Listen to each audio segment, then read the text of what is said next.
mention that I have been doing a lot of sharing of what I do with my horses when I bring them in. I have years and years of coverage doing that, like footage doing that. I'm trying to kind of like pull up some old videos and stuff. I mean, this goes back 20 years. I've been, bringing my horses in and giving them something to think about before they go into their stalls. And I do it for so many reasons, it's almost hard to like outline what the reasons are. But one of the reasons is if I bring my horses in and they're in a frame of mind of I got to get in, and they're like kind of dancing on their way in, and they're like, not really letting their feet hit the ground for longer than it takes to just get propelled more forward. I want my horses to like kind of get more grounded before I put them in front of a bucket of food. I want my horses to have kind of thoughtfulness about how they eat so that I don't ever have to call the vet for a case of choke. Sometimes when your horses come in super, super animated, super, super excited to eat, or super full of anxiety from something that happened right before you brought them in, whatever it is, they may come in with this dive in my food with a mouthful, and and especially if it's something that's going on in their environment, they may flip their head up with that mouthful and just swallow and forget that they didn't chew. And it's just something you really don't want to have. It's not that common that a horse dies from choke, but it does happen. So it's different. Choke, I'm not going to try to give anyone a real education on choke, but horses can still breathe if they have something blocking their esophagus. Like they have the ability to still breathe, so they're not choking like we do where you can't breathe. Okay, but it's extremely painful, and if it's not treated or doesn't resolve itself very quickly, the vet will come out and they'll try to dislodge what's stuck. And if it goes too long, you'll see like before the vet gets there, you'll see like a discharge coming out of their nose. Once you get to that point, you need the vet because your horse is going on antibiotics to avoid a choke-related pneumonia or some kind of lung infection, because if it's in their nose, now it's in their airway, and now they're going to aspirate whatever that discharge is, which is usually grain particles. Okay, so anyway, trying to avoid that. Another reason I do that is because I want my horses to always be able to bring their focus and their attention and their responsiveness to me under all circumstances. So if they were outside and they were the last horse in the paddock and I took too long to come out and get them, and they got themselves all worked up about coming in and, oh my God, she's forgetting me, I'm going to be out here all by myself, that kind of thing, even though I promised them I'll never leave you out here alone, and I've never done it before, so I don't know why you get this upset. But I want to be able to say, I don't care what's going on in your environment, I don't care what you're coming in excited about, I don't care what was going on in your paddock that left you in this animated, anxiety, charged frame of mind. I need to know that no matter how distracted you are, no matter how focused you are on your environment or your intention or your interest, that I can bring you to me. I can bring you mentally and emotionally to me. And that's so valuable for so many reasons. Have you ever backed a horse off a trailer and had their head go straight up in the air and they're looking around? And that's when you want to know that you can say, hey, I'm more important than everything you think is going on. When a horse is in a panic attack from something happened, whatever, and you need to get your horse grounded real quick and focused on you, and maybe you need to offer them instructions real quick, and then they're too far gone, and you have, you're flying a kite, and his name is whatever your horse's name. It's so important to me to make sure that I have that moment of connection with my horses when I put them away, because I want to be the last thing they thought about before they went home. I don't want whatever scared them in the paddock. I don't want the separation anxiety to be an issue, especially like separation anxiety. Sometimes you can put them in their stall and they had a separation anxiety outside, and they may still be feeling that separation, and now you've put them in a stall, still creating separation. They may never settle down. They may look calmer because they're anxiously eating their food and they're maybe eating their hay and they're looking around, whatever, but truthfully their energy is still way too high, and those kinds of things make them forget to drink. Those kinds of things help contribute to colic or casting, because they're going to lay down and roll to try to come off the adrenaline that they were on, and maybe their stall's not really big enough for them to have that kind of roll, and they end up with their legs up against the wall. That's what casting is. If you don't know what casting is, it's when a horse rolls in the stall too close to a wall and they get like propping a chair against a wall. They get their legs up against the wall and they can't get back down off the wall, and it really requires either them to flail around and hurt themselves, or bust up some boards, or you can come in with ropes and wrap them around their legs, and if you're strong enough you can get them over by yourself, but you might need even another person to help you pull them back over. So you really don't want your horse to cast in their stall.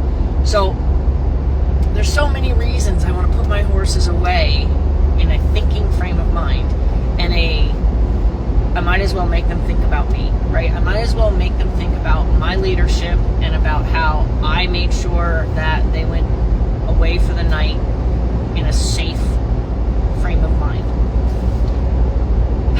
So, what I want people to take away from those exercises is obviously what I just told you, is that's why I do it. I don't do it with the intention of teaching my horses anything, unless I think what I want to teach them, they already have the elements needed to do the task, right? So I don't want to have them do something that requires them to know how to back up and know how to move their shoulders and know how to side pass over something. If they've never done any of that, they don't know any of that. They don't know about the side pass. They don't have a cue for side pass. They don't have a cue for backup. If they don't have any of that, I don't want to now introduce them to a task that requires them to have that knowledge, because now I'm actually having to invest in a lesson, and I'm not going to try to do something that my horses aren't properly educated for, that they don't have the right tools for. I would consider their knowledge of different maneuvers and cues as having those are their tools. You need the sideways, you need the backup, and you need to know how to go over an obstacle, all to complete this task. So last night, and it might be a while before you see this video, only because I'm getting backlogged on my videos, but last night I have horses that can just cross a tarp, no problem. I have horses that are still come in and they, and then I have horses that are still learning how to cross a tarp and might have accomplished that last night. I have one horse that accomplished that last night. So the other horses that Ubi, if you want to watch, Ubi learned how to go over the tarp last night and was successful not only in going over it, but we work until he goes over it without any rushed steps at all. But now the other horses that can go over the tarp without even thinking about it, those horses I want to take it up a little bit. So I will, you can always challenge your horses. You do not need to always come up with new obstacles to use. You can use the same obstacle and then just create something a little more degree of difficulty, right? So babies that allow me to lay across their backs and ride them to their stalls, I decided last night that if they've already had the tarp with a understanding, then now let's see if I can ride them across the tarp, right? That's a new element. I'm not with them. They can't look to me. They have to rely on my leadership from above to, confidently go over the tarp. Charlotte got to the tarp and thought to go over the corner instead of across the middle, and had a moment of recognizing she's doing it alone. And then I assured her I was there with her, and then she settled into it, and I was able to get her to do it. Believe it or not, Dewey was probably my most difficult horse last night, only because as soon as I took Tucker out, which leaves him, Dewey, last man standing, and Dewey is convinced someday I'm going to forget him.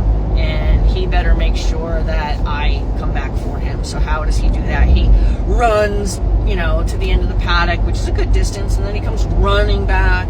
And then after a short period of time, he might even say, you still haven't come out here yet, time is ticking, hello, and then he starts to call. So Dewey had himself tight. Like if you poke at his neck, he was tight. And so he's having a hard time settling down. And when I brought him over to the mounting block, he kept he overachieved. He kept getting too close to the mounting block, so I needed to ask him to step away from the mounting block, which I have to do through either gently poking him in the rib cage, which is the most desired way to ask him to step off, or I had to kind of give him a little pat to get him to step off.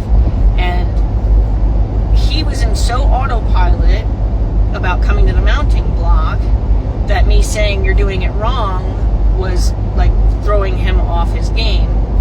And what was happening was he was still coming to the mounting block, overachieving, but now his body was getting round, right? His neck was real tight, his back got real round, and his rump was kind of turning down.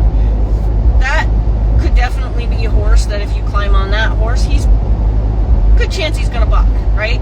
So you want to make sure that you get him out of that before you go. So I had some work to do with him, and I was like, wow, how interesting. Like, he is usually the best horse because he's so eager to do whatever I've asked him to do. He's such an angel when it comes to being responsive and being interested in what I have to say. Tyson's my second most patient, yet eager to please. Now, I have other horses that are eager to please, but they just like run through all they know how to do, and they get animated and they have a little hard time, but their goal was to do what I wanted them to do. They just didn't know how to pause and wait for clear instruction. So it made me think about it this morning when I was taking them out, is that same horse, similar exercise to what they're used to doing, but I was dealing with a different horse coming out of that paddock than he usually is. And I'm hoping if you get anything out of that is that as much as we think our horses should be consistent in their emotional state, in their mental state, like they should just be rock solid, they should always feel this way, they should always be this responsive, they should always, well, do you wake up every day feeling great? Do you wake up every day with a clear mind and whatever? Do you like end your day feeling great every day, or did maybe somebody affect your mood to, you see what I'm saying? So like, we're expecting another living being to not be affected by their environment, by their pasture mates, by their desire to come in and eat, or by, or we're expecting them to override potentially something that scared them. It's important that we remember that our horses are living, breathing, very emotional beings, and that we should not expect them to come in exactly the same frame of mind that they come in or came in yesterday. Like I said, I have a lot of videos that I'm backlogged on, so the ones I'm talking about right now you're probably not going to see right away, so I hope you tune back in and I hope you check back to see when those videos come up. Sometimes I get so backlogged that I'll do like a group of videos for one specific horse, and then I'll do that across all 10 horses, or I'll do one video of all of the horses kind of being exposed to the same obstacle. If I do it as all the horses being exposed to the same obstacle, you'll see Charlotte being ridden across the tarp, you'll see Ubi will learn a tarp, you'll see Logan will side pass over a cone on a tarp, you'll see Teddy side pass on a cone over a tarp. Who's next? You'll see Tucker get ridden over the tarp. You'll see a problem with Dewey. You'll see Ritz being asked to go I asked him to go sideways over the tarp, and then I used the tarp as my mark, and then I asked him to do changes of direction on top of the tarp. So if he was coming around on a turn, when he got to the tarp, I would do a cue that would tell him I wanted him to change direction, and I wanted him to do it like right on the tarp. And then Katie and Tyson were both really struggling